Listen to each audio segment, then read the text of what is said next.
Update: neighbor tried to ruin my life and send me to jail on a false accusation. I have video proof and a lawyer now.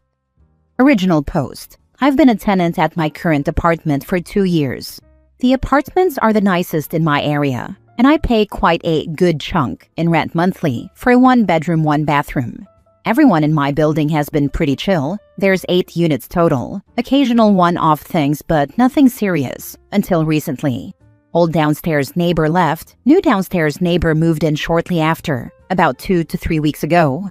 Main problem is her kid cries pretty much all day and has a tendency to scream quite a bit.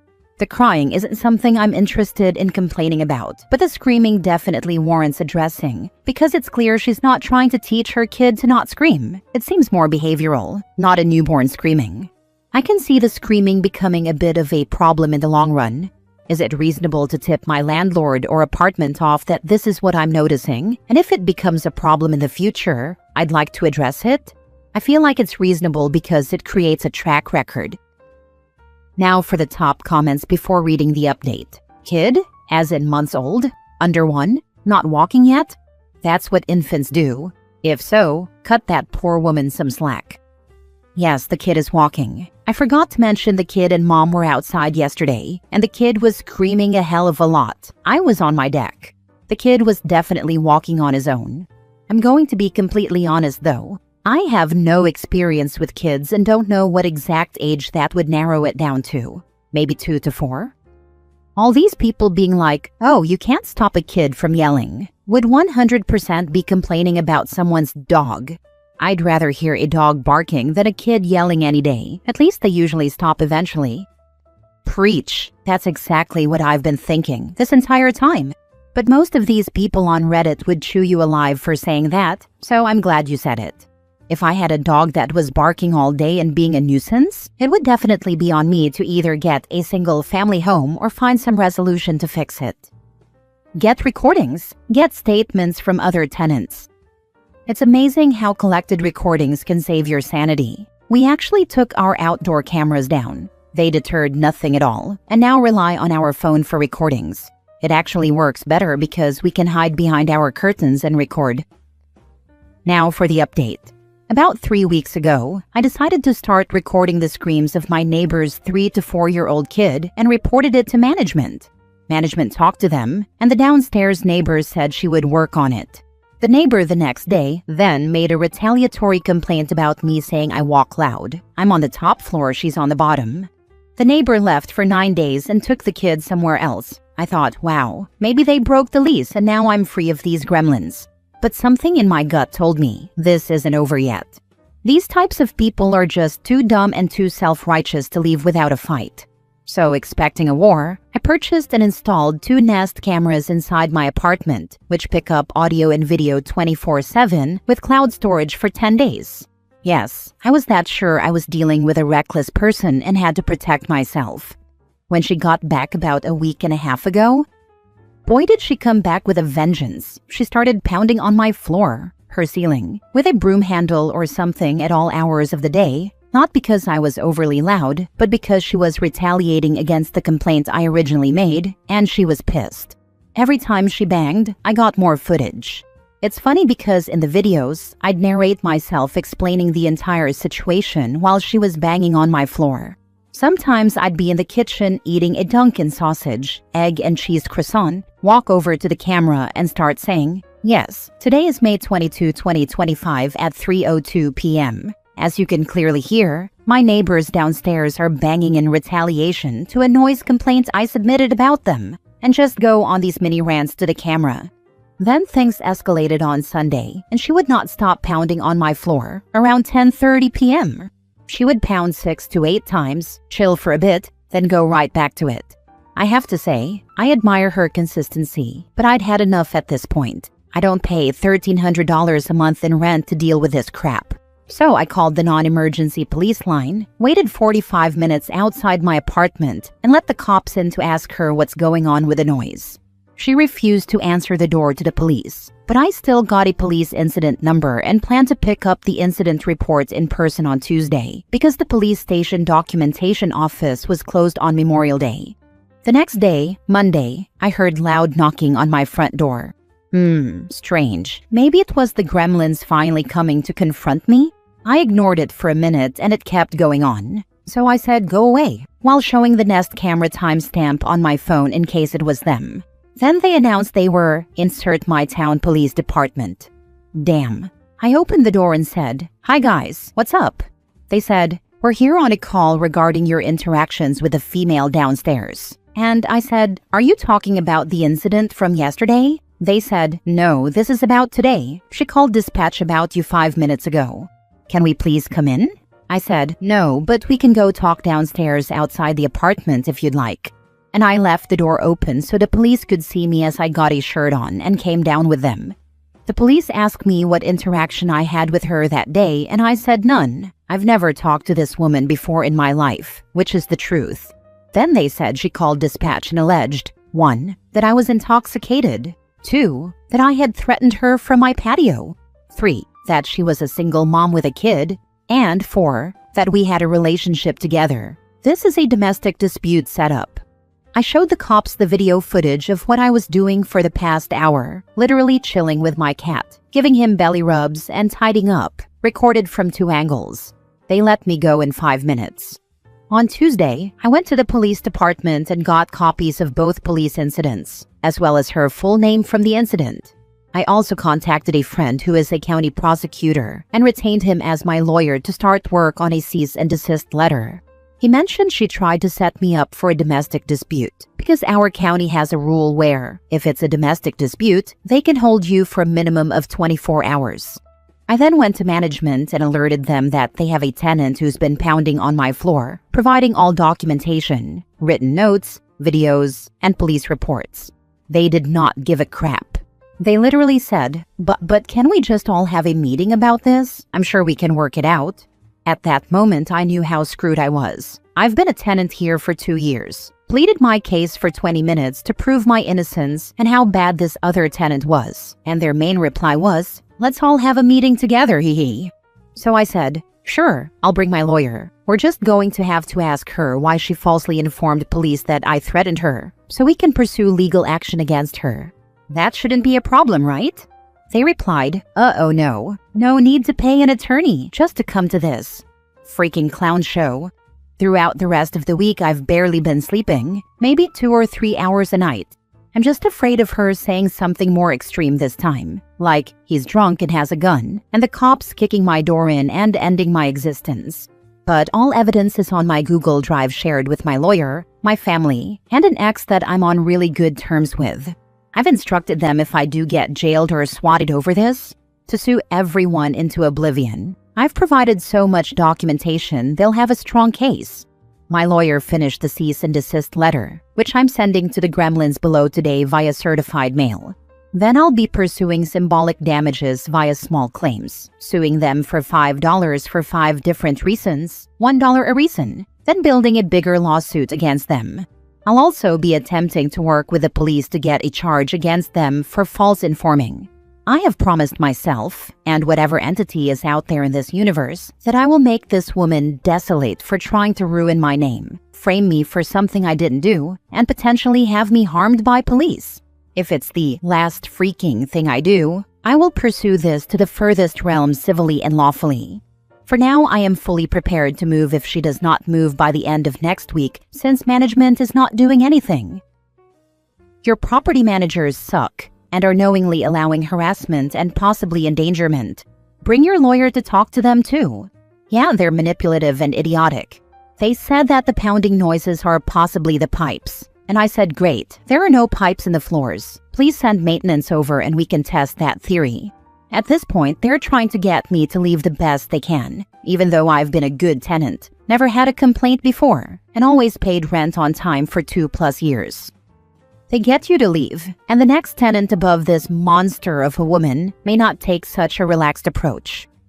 Agreed, it's a highly risky situation for all parties. But all these idiots in management are concerned about is keeping both units filled and paying. Aside from that, they genuinely don't care about anything. I would go above the property managers. Find the owner. There's nothing worse than a pissed off owner who is paying a company to manage their property and they have to intervene. Even if the property manager is on staff? That's actually a solid idea because I've got to escalate this somehow. I would not sue 5 times for $1 each. That makes you look petty and unreasonable. File for a restraining order. When she violates it, she can be arrested and you can file for contempt. A cease and desist letter is a waste of time. It's symbolic damages to establish a trail in small claims. I still have the option to pursue a bigger lawsuit in the future. A restraining or protective order is highly unlikely to work, but I am filing for one today. The problem is, I don't have anything directly linking her to me, as we've never directly communicated, so it's hard to win. But I am hoping it works. Next story. Am I the a-hole for telling an autistic person that their disability isn't an excuse for not paying for services rendered? I work as a server in a restaurant. A couple of nights ago, I had a couple in their 30s come in around 2 a.m. As I took their order, the husband mentioned that all the food had to be on separate plates for his wife, as she is autistic and will not eat foods that share the same plate. They then proceeded to order. She wanted a kid's meal. However, restaurant policy states that kids' meals can only be bought for kids.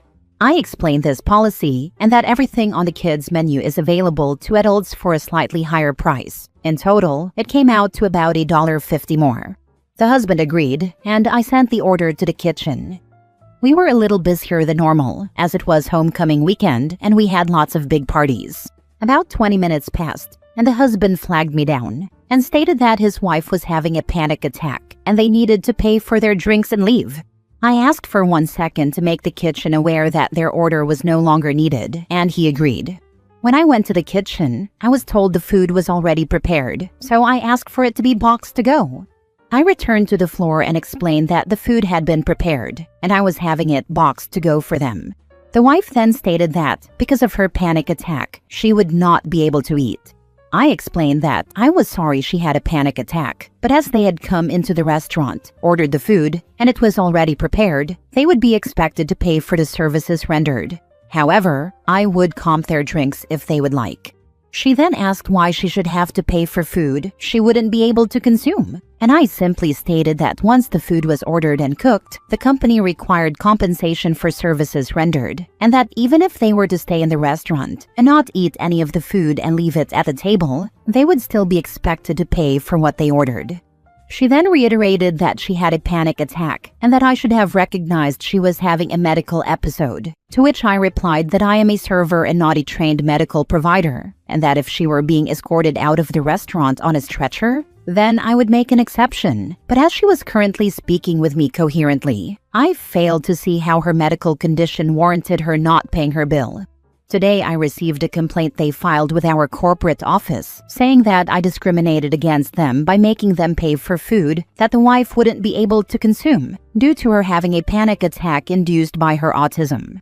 However, I would have done the same with any customer regardless of who they are. I actually think that making an exception for them solely because she is disabled would be a form of discrimination, as I would be treating her differently than I would treat others solely because of her disability. So my question is, am I the a-hole for not making an exception? Or did I do the right thing by having them pay for the food they ordered? So she had a panic attack but stayed in the restaurant to argue about not paying for her meal? That clearly was not an emergency. She sounds like a nightmare who is totally enabled by the husband. Not a panic attack. I've gotten them, and all I can think about is getting to a safe place, car and home, to let it run its course. My ability to argue with someone is nil because my brain is telling me to run away. Right? My panic attacks involve a lot of ugly crying, and I have no desire for anyone to see me, a middle-aged woman, absolutely meltdown. My first instinct is, girl, run. The shame of breaking down in public like that would only make the panic attack worse. Info. What does your manager say? If he says you were right, then he should back you up. If he says you were wrong, then you fall all over yourself with apologies, skipping the obvious fact that you acted in good faith and learn about the revised policy. My manager agrees with me. Corporate says we should have just comped the food. Since you got written communication from corporate, presumably that's going in your file. Maybe you can ask your manager to put something in the file that A, you are simply going with policy, and B, he agrees with how you handled the situation, not the a-hole. Luckily, I wasn't mentioned by name in the complaint, and my manager didn't sell me out. Last story. Am I the a-hole for letting my ex-stepdaughter keep a love nest? I, 48 male, have known my stepdaughter Lana, 18 female, since she was 6 years old when I got together with her mom, my ex, 38 female. I pretty much raised her as my own for almost 10 years, until it turned out that her mom was cheating on me with her ex, 41 male, all along. We divorced and she got back together with him. By then, Lana was 16. Lana has never liked her bio dad. He only really cared about his sons, her older and younger brothers, 21 and 16, and at the risk of sounding biased, has always been kind of a douche. Even when he would come to take his kids for something, more often than not, Lana would want to stay with her half-sister Jenny, 13 female, my daughter with her mom, and would let the boys just go off on their own. When the split happened, and her mom moved back in with her bio dad, there was immediate friction. He doesn't like anything about her personality or beliefs, and he's very traditional when it comes to gender roles. One thing in particular is that while he lets his sons date as they please, she was absolutely forbidden, as long as she lived under his roof.